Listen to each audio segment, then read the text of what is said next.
We are looking at a bowl of leftover rice, cubed tofu, mushrooms, frozen ginger and peas, and some shredded carrots. From here, I'm dumping all these ingredients onto my Weber grill that has this removable kind of flat top, which I absolutely love for fried rice. Basically turns my grill into like a Blackstone. Probably running a little too hot. You can actually hear the rice almost like crackling like popcorn. But what I'm doing here is really just trying to break up the rice, make sure there's no like super big clumps, and I want to make sure everything is coated in a little bit of the oil if possible.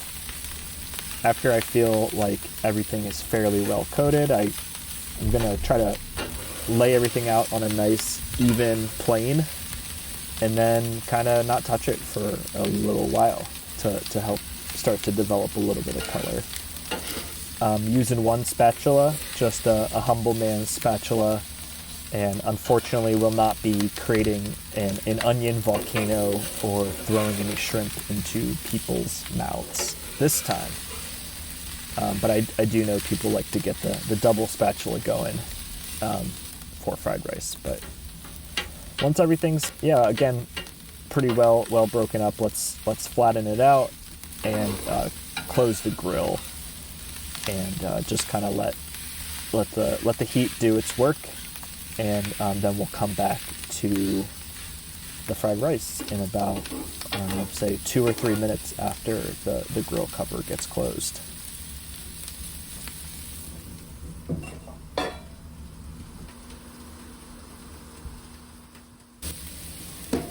Now that we've developed some color on one side, I'm going to mix things up and add some soy sauce now.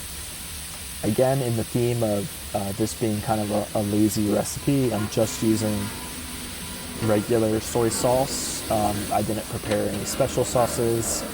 I'm not mixing regular soy sauce with dark soy sauce, even though dark soy sauce always gives a nicer, kind of richer color, a darker color to the fried rice here. But yeah, again, the world is your oyster when it comes to kind of how you want to season and flavor your fried rice. One of my favorite things to do is kimchi fried rice.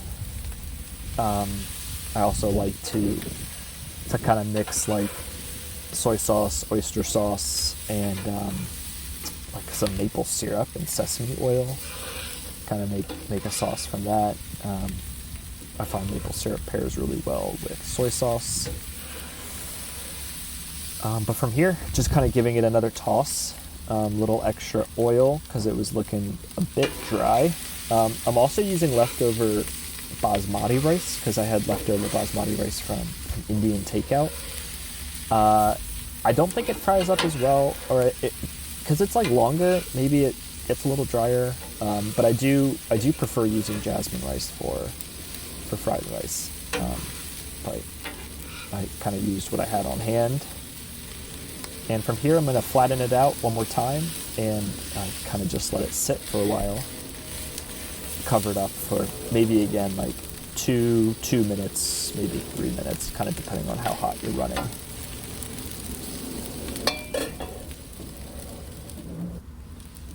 And we are all done here. So I'm going to scoop everything up into a Pyrex baking tray just to carry it off the grill. And as a little post-mortem, kind of wish I added some pineapple. I'd probably just like chop up a little bit of frozen pineapple. Wish I added some onions. And again, really wish I beat up 2 or 3 eggs and poured them over onto the grill towards the end, because the grill cooks the eggs in like an absolute second. But overall, super solid, super easy, and hope you guys try it soon. Thank you.